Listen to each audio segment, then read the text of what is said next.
Hello, guys. It's time that we're going to read our first story together. Today's story is called Flora and Ulysses. Flora and Ulysses. Let's take a look at notice and have a aha moment. So this kind of story that we're reading today, the genre, that G-E-N-R-E, that says genre, it means what kind of story is it? This story is a fantasy. A fantasy is an imaginative story with characters and events that are not real. In other words, this is a made-up story. Authors of fantasies tell the story through the plot, what the story is about, or the main events of the story. Fantasy stories may include illustrations that describe the characters and setting and may give clues about the plot. Some fantasy stories are set in the real world, but the characters might have unusual abilities. Oh, that sounds fun. Now, look at the picture. Look at the picture here. I wonder if that's Flora or Ulysses. I'm not sure. What do you notice about her? Well, right now, she doesn't look very happy, does she? I'm anxious to learn what happens in this story. What do you think is going to happen in this fantasy? Flora and Ulysses, the illuminated adventure. What does illuminated mean? It means lit up, like the sun is illuminating this side of my face coming in the window right now. Let's read our story now. Flora and Ulysses. In the Tickum kitchen, late on a summer afternoon. Ahem. Happy birthday to you. What is that, Donald? This is your birthday present. It's a Ulysses Super Suction Multi-Terrain 2000X. Happy birthday. It's a vacuum cleaner. It's a Ulysses 2000X. Yep. It's the crown jewels of vacuums. It features an extra long cord so that absolutely no mess, no dirt is ever out of your reach. It's indoor, outdoor. It goes everywhere. It does everything. Goody. You have to try it out. Turn it on. For heaven's sake, Donald. Please. Next page. Oh, what is happening? Looks like this vacuum cleaner is going crazy. They're both getting scared now. Whoa, hey now. What is it doing? Let me move my picture. Looks like it's eating their carpet. Looks like it's shredding. Oh, it's eating a book. It's eating everything here. I believe this is a super duper vacuum cleaner. What in the world, Donald? It's multi-terrain. You should try it outside. Looks like it's jerking her out the door, doesn't it? And that's how it all began. With a vacuum cleaner. Really. Here we go. Let's read some more. Flora Bell Buckman was in her room at her desk. She was very busy. She was doing two things at once. She was ignoring her mother, and she was also reading a comic book entitled The Illuminated Adventures of the Amazing Incandesto. Flora, her mother shouted, "What are you doing up there?" "I'm reading," Flora shouted back. "Remember the contract," her mother shouted. "Do not forget the contract." At the beginning of summer, in a moment of weakness, Flora had made the mistake of signing a contract that said she would work to turn her face away from the idiotic hijinks of comics and toward the bright light of true literature. Those were the exact words of the contract. They were her mother's words. Flora's mother was a writer. She was divorced. And she wrote romance novels. Talk about idiotic hijinks. Flora hated romance novels. In fact, she hated romance. "I hate romance," said Flora out loud to herself. She liked the way the words sounded. She imagined them floating above her in a comic strip bubble. It was comforting. It was a comforting thing to have words hanging over her head, especially negative words about romance. I hate romance. Flora's mother had often accused Flora of being a natural-born cynic. There's that word cynic. Do you remember what it means? Always expecting the worst. Flora suspected that this was true. She was a natural-born cynic who lived in defiance of contracts. Remember, defiance means you don't do what you're supposed to do. Yep, thought Flora, that's me. She bent her head and went back to reading about the amazing incandesto. She was interrupted a few minutes later by a very loud noise. It sounded as if a jet plane had landed in the Tickums' backyard. "What the heck?" said Flora. She got up from her desk and looked out the window and saw Miss Tickum running around the backyard with a shiny, oversized vacuum cleaner. It looked like she was vacuuming the yard. "That can't be," thought Flora. "Who vacuums their yard?" Actually, it didn't look like Miss Tickum knew what she was doing. It was more like the vacuum cleaner was in charge, and the vacuum cleaner seemed to be out of its mind, or its engine, or something. "A few bolts shy of a load," said Flora out loud, and then she saw that Miss Tickum and the vacuum cleaner were headed directly towards a squirrel. Well, what's the vacuum cleaner? Seeing. It's that from the first page, isn't it? That man, what's their names? The Tickums. Mr. Tickum bought his wife that vacuum cleaner. Sounding like this story is about to get really, really interesting. What do you think about Flora's character? She's kind of a negative person, isn't she? Why was she ignoring her mother, do you think, over here? Well, she wanted to not worry about that contract. She wanted to read her comics and not have to read high literature, I guess. What do you think Miss Flora means when she described Miss Tickum as being a few bolts shy of a load? What do you think that means? I mean, she's probably out of her mind, doesn't it? Let's go to the next page now and see what happens. "Hey now," said Flora. She banged on the window. "Watch out," she shouted. "You're going to vacuum up that squirrel." She said the words, and then she had a strange moment of seeing them hanging there over her head. "You're going to vacuum up that squirrel." There's just no predicting what kind of sentences you might say, thought Flora. For instance, who would ever think you would shout, "You're going to vacuum up that squirrel"? It didn't make any difference, though. What words she said, it didn't make any difference. Flora was too far away. The vacuum cleaner was too loud, and also, clearly, it was bent on destruction. "This malfeasance must be stopped," said Flora in a deep and superheroic voice. "This malfeasance must be stopped," was what the unassuming janitor Alfred T. Slipper always said before he was transformed into the amazing incandesto and became a towering, crime-fighting pillar of light. Unfortunately, Alfred T. Slipper wasn't present. Where was Incandesto when you needed him? Not that Flora really believed in superheroes, but still. She stood at the window and watched as the squirrel was vacuumed up. Poof! Thwomp. "Holy bagumba," said Flora. I think I would have said that too, wouldn't you? Poor squirrel. He just got vacuumed up. What's going to happen next? Not much goes on in the mind of a squirrel. Huge portions of what is loosely termed the squirrel brain are given over to one thought: food. The average squirrel cognition goes something like this: "I wonder what there is to eat." This thought is then repeated with small variations. Example: "Where's the food? Man, I sure am hungry. Is that a piece of food?" And "Are there more pieces of food?" Some 6,000 or 7,000 times a day. You ever get hungry and think that? I bet some of your mamas feel like you say that all the time too. All of this to say that when the squirrel in the Tickums' backyard got swallowed up by the Ulysses 2000X, there weren't a lot of terribly profound thoughts going on through its head. Profound means deep thoughts, remember. As the vacuum cleaner roared toward him, he did not for instance think, "Here at last is my fate come to meet me." That would have been a profound thought. He did not think, "Oh, please give me one more chance and I will be good." What he thought was, "Man, I sure am hungry." And then there was a terrible roar and he was sucked right off his feet. At that point, there were no thoughts in his squirrel head, not even thoughts of food.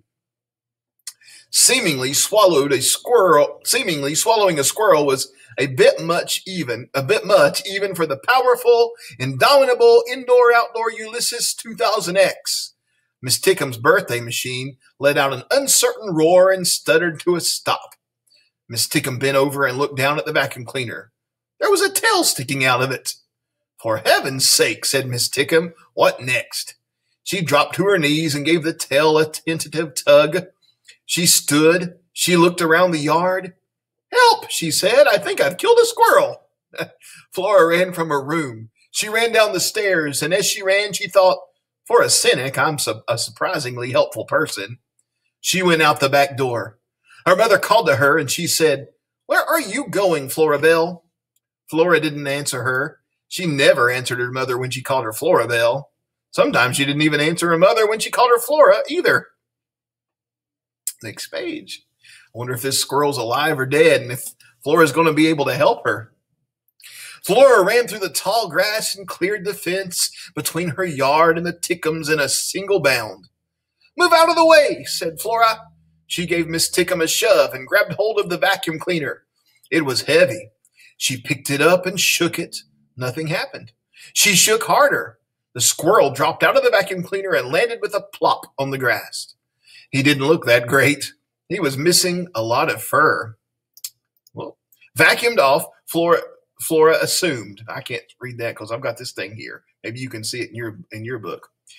His eyelids fluttered. His chest rose and fell and rose again, and then it stopped moving altogether. Flora knelt. She put a finger on the squirrel's chest. At the back of each issue of the Illuminated Adventures of the Amazing Incandescento, there are a series of bonus comics. One of Flora's very favorite bonus comics was entitled "Terrible Things Can Happen to You." As a cynic, Flora found it wise to be prepared. Who knew what horrible, unpredictable thing would happen next? What do you think she's putting a finger on the squirrel's chest? Maybe she's checking to see if it's alive, checking to see if it has a pulse, if its heart is beating. How does Miss Hickam look here? She looks a little frustrated and worried, doesn't she? Terrible things can happen to you. Detailed what actions to take if you inadvertently consumed, means you accidentally ate, plastic fruit. This happened more often than you would suppose. Some plastic fruit was extremely realistic looking. How to perform the Heimlich maneuver on your elderly Aunt Edith if she choked on a stringy piece of steak at an all-you-can-eat buffet. What to do if you were wearing a striped shirt and a swarm of locusts descended, means came down, right? Run, locusts eat stripes. And of course, how to administer everyone's favorite life-saving technique, CPR. Terrible things can happen to you. Did not, however, detail exactly how someone was supposed to give CPR to a squirrel. "I'll figure it out," said Flora. "What will you figure out?" said Miss Tickum. Flora didn't answer her. Instead, she bent down and put her mouth on the squirrel's mouth. Ugh, it tasted funny. If she was forced to describe it, she would say that it tasted exactly like a squirrel. Fuzzy, damp, and slightly nutty. Yuck. "Have you lost your mind?" said Miss Tickum. Flora ignored her. She breathed into the squirrel's mouth. She pushed down on his small chest, and she started to count. "Breathe!" The squirrel obliged. He did what he was supposed to do. He took a deep, shuddering breath, and then another and another. The squirrel returned. Whew, I'm glad that squirrel's alive, aren't you? Would you give CPR to a squirrel? I couldn't give mouth-to-mouth resuscitation to a squirrel, I don't think. That would be pretty gross. The squirrel was a little unsteady on his feet. His brain felt larger, roomier. It was as if several doors in the dark room of his self, doors he had never known existed, had suddenly been flung wide. Everything was shot through with meaning, purpose, and light. However, the squirrel was still a squirrel, and he was hungry. Very. Who can say what astonishments are hidden inside the most mundane being? Who's she thinking that about? She's thinking about the squirrel. Look at him. He looks pretty happy and pretty hungry. Next page. Flora and Miss Tickum noticed at the same time. "The squirrel," said Flora. "The vacuum cleaner," said Miss Tickum. Together, they stared at the Ulysses 2000X and at the squirrel, who was holding it over his head with one paw. "This can't be," said Miss Tickum. The squirrel shook the vacuum cleaner. "This can't be," said Miss Tickum. "You already said that," said Flora. "I'm repeating myself." "You're repeating yourself." "Maybe I have a brain tumor," said Miss Tickum. It was certainly possible that Miss Tickum had a brain tumor. Flora knew from reading Terrible Things Can Happen to You that a surprising number of people were walking around with tumors in their brains and didn't even know it. That was the thing about tragedy. It was just sitting there, keeping you company, waiting. And you had absolutely no idea. This was the kind of helpful information you could get from the comics if you paid attention. The other kind of information that you absorbed from the regular reading of comics, most particularly from the regular reading of the illuminated adventures of Mr. Incandesto, was that impossible things happened all the time. For instance, superheroes were born of ridiculous and unlikely circumstances, spider bites, chemical spills, planetary dislocation, and in the case of Alfred T. Slipper, from accidental submersion in an industrial-sized vat of cleaning solution called Incandesto, the cleaning professional's hardworking friend. I don't think you have a tumor, said Flora. There might be another explanation. Uh-huh, said Miss Tickham. What's the other explanation? Have you ever heard of Incandesto? What? Said Miss Tickham. Who? Said Flora. Incandesto is a who. He's a superhero. Right, said Miss Tickham, and your point is? Flora raised her right hand, and she pointed with a single finger at the squirrel. Surely you're not implying, said Miss Tickham. The squirrel lowered the vacuum cleaner to the ground. He held himself very still. He considered. He was thinking about both of them. His whiskers twitched and trembled. There were cracker crumbs on his head. What do you think the squirrel's going to do? He's got superpower. Is he going to be a super squirrel? Is he going to go and get these two girls for vacuuming him up? Let's see what happens. He was a squirrel. Could he be a superhero too? Alfred T. Slipper was a janitor. Most of the time, people looked right past him. Sometimes, often in fact, they treated him with disdain. Remember, like he was less than them. They had no idea of the astonishing acts of heroism, the blinding light contained within his outward humdrum disguise. Only Alfred's parakeet, Dolores, knew who he was and what he could do. The world will misunderstand him, said Flora. You bet it will, said Miss Tickham.